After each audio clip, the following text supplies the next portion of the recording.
本、ケニア両国間の文書交換式を執り行います。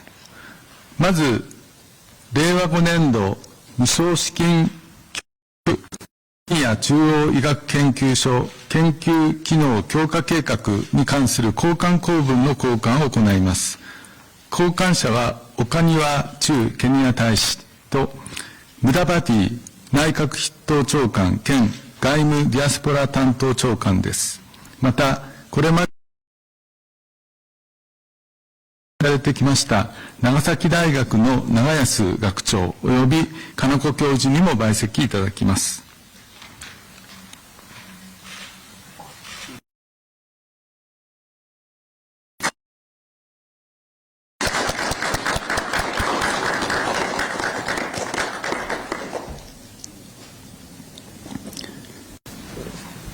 次に、総務省とケニア情報通信デジタル経済省との情報通信技術分野における協力覚書の交換を行います。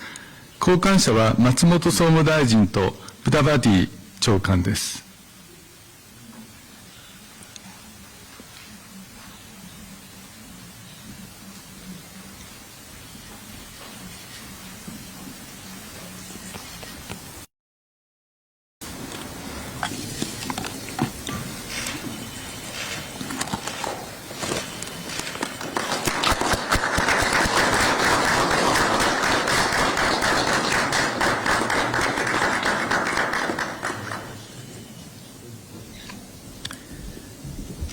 次に、国土交通省とケニア道路運輸省とのケニアにおける PPP プロジェクト開発の協力に関する協力覚書の交換を行います。交換者は斉藤国土交通大臣とムルコメン道路運輸長官です。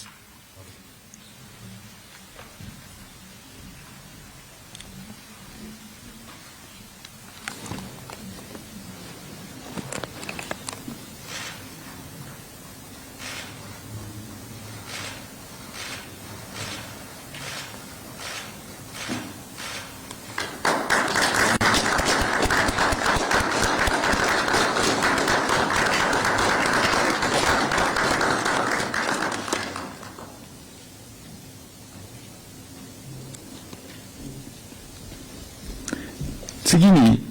防衛省とケニア国防省との防衛協力交流に関する意図表明文書の交換を行います。交換者は鬼木防衛副大臣とムダバディ長官です。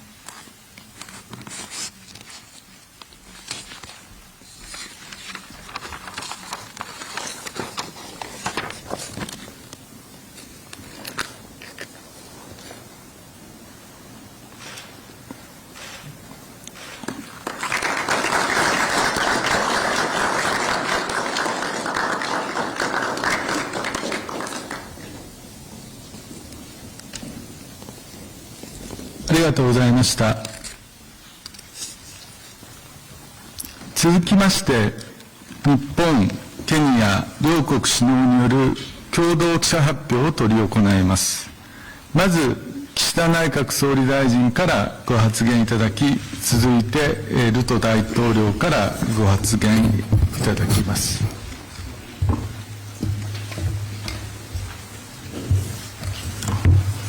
ですが、はい、よろしくお願いします。2013年のTICAD5 以来、ルート大統領の3度目となる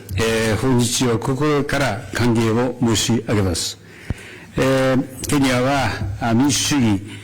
法の支配といった基本的な価値や原則を共有するアフリカにおける重要な同志国です。国際社会の分断と対立の様相が一層深まる中、ケニアとの協力はこれまで以上に重要になっています。先ほど実施した首脳会談においては、昨年の私のケニア訪問の成果を踏まえて、今後以下の3つの分野で協力を進化させていくことで一致をいたしました。第一に経済関係です。本日、インフラ分野における官民連携 PPP 推進のための覚書、情報通信技術 ICT 分野における両国の協力関係強化のための覚書、ケニア財務省と日本貿易保険との侍祭に関する覚書が交わされたことを歓迎いたします。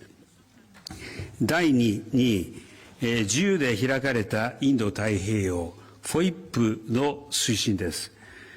先ほど交わされた防衛分野での協力関係構築に向けた同盟はアフリカ諸国との間では初となるものであり、インド太平洋及びアフリカの平和と安定に貢献するものです。第3に国際条理における協力です。まず、今なお続くロシアによるウクライナ侵略は、国際秩序の根幹を揺るがす暴挙であるのみならず、食料価格高騰などを通じ、アフリカを含め、国際社会に大きな影響を与えています。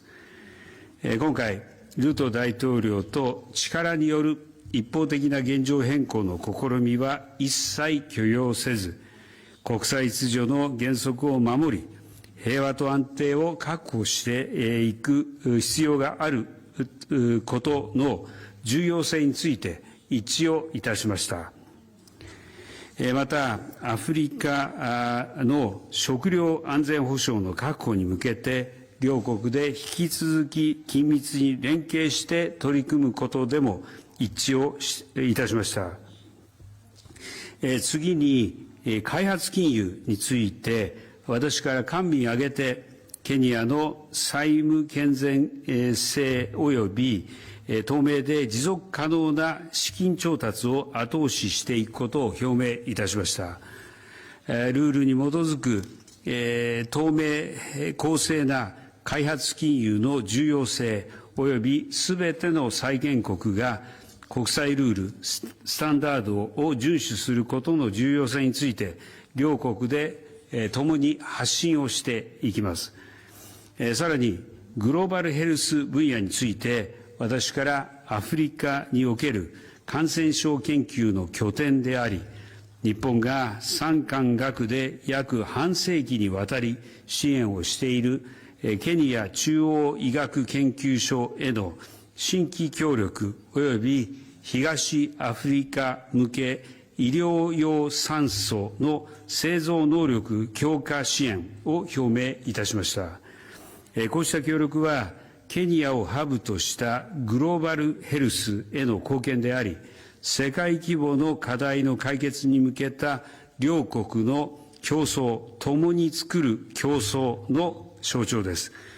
以上の3分野に加え、今後のワーキングディナー、この後のワーキングディナーでは、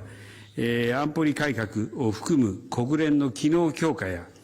東アジア、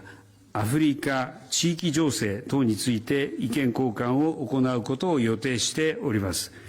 今般のルート大統領の訪日を弾みとして、二国間関係及び国際条理での協力のさらなる強化に向けて、ケニアと一層緊密に連携をしてまいります。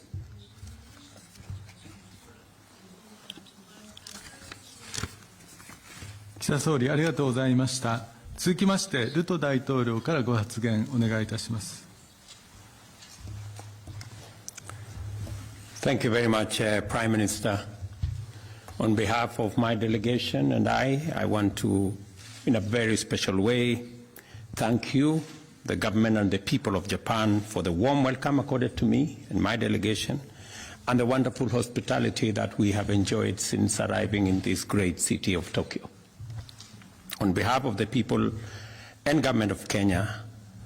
I again bring you a message of condolence to the government and the people of Japan for the loss of your dear citizens and the destruction of property occasioned by the earthquake which struck NATO Peninsula at the beginning of this year. My visit, Mr. Prime Minister, just comes as our two countries celebrate 60 years of solid, firm Kenya-Japan diplomatic relations, and is a demonstration that Japan remains an important partner for Kenya. I also confirm that Kenya is committed to enhancement of our friendly relations, including through regular visits. Over the course of 6 decades, Kenya-Japan relations have deepened and expanded. And as noted during our discussions with the Prime Minister, our economies complement one another, with each country's exports requiring the other. The key sectors of our cooperation include road and transport, health, energy, ICT, education,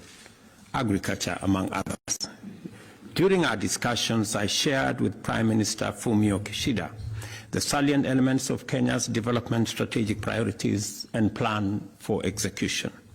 They include agriculture and food, security, climate change and environmental conservation, health and research, ICT, infrastructure development, education, and capacity building, as well as in the security sector. On infrastructure, I am very happy that we have now concluded discussions on the development of Mombasa and the coastal region, including the Mombasa Gateway Bridge, Dongo Kundu Special Economic Zone, and associated infrastructure in the coast region. And we have agreed on an accelerated, time-bound execution plan, as some of these projects had been delayed. On agriculture, we acknowledged Japan's support for the completion of Phase 2 of Mwea Irrigation Scheme and the completion of the National Rice Master Plan to cover the entire country as a mechanism of achieving food security in our country and also throughout our continent, with Africa's food security in mind. And I have thanked Prime Minister for all the initiatives he is undertaking on matters food security in our continent. Further, the Prime Minister and I discussed the modalities of financing national development, including through frameworks like government-to-government and public-private partnerships. As a consequence, a PPP framework was signed between our two governments, and we therefore agreed to take deliberate steps to facilitate the private sector to play a significant leading role in the Kenya-Japan economic cooperation programs and projects. In keeping with the commitment to support implementation of some areas of interest, today Kenya and Japan signed a memorandum of understanding on cooperation in the ICT sector and on the enhancement of capacity of the Kenya Medical Research Institute, KEMRI, to build on its pandemic management potential. Additionally, we witnessed the signing of a memorandum of understanding to issue a samurai bond and also a letter of intent with respect to defense cooperation to strengthen our partnership in the field of defense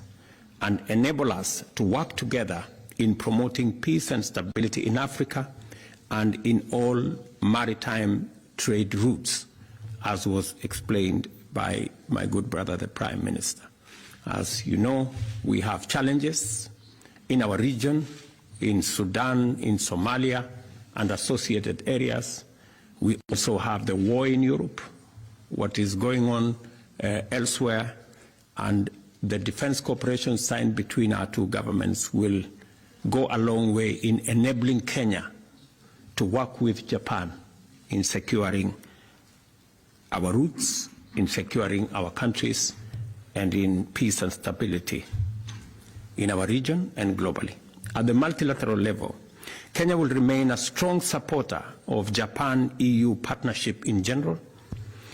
and in respect to TIGAD in particular, ensuring that our participation and our programs, as has been the case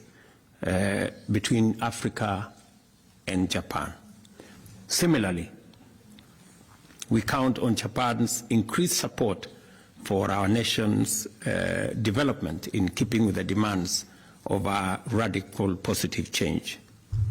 Japan and Kenya noted the importance of a rules-based, transparent, and fair development financing and the importance of compliance with the international financial rules and standards by all creditor countries. Japan has a strong voice which can support and amplify the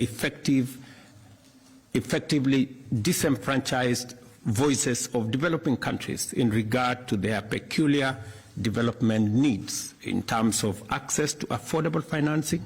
for sustainable development. As a result, the reform of the financial international development finance architecture is a necessity. And additionally, I brought to the attention of the Prime Minister my forthcoming activity as the International Development Agency's replenishment champion, and especially the summit I am scheduled to host in Nairobi in April 2024. Through the Prime Minister, I requested Japan's support for this important replenishment that will greatly support countries in the global south, especially in Africa. In our discussion, we noted the need for international community to uphold the very foundations of the international order, such as respect for the sovereignty and territorial integrity of all nations,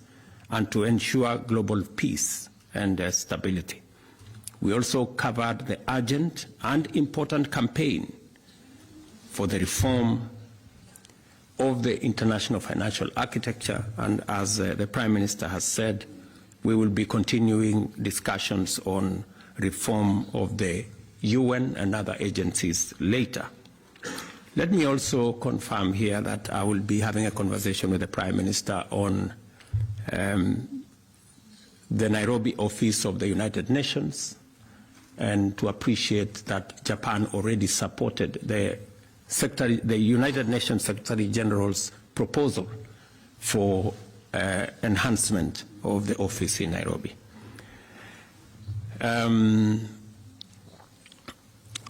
We will be having further conversations on the rest of the programs that are in the pipeline. And again, Mr. Prime Minister, on behalf of my delegation and I want to appreciate your cordial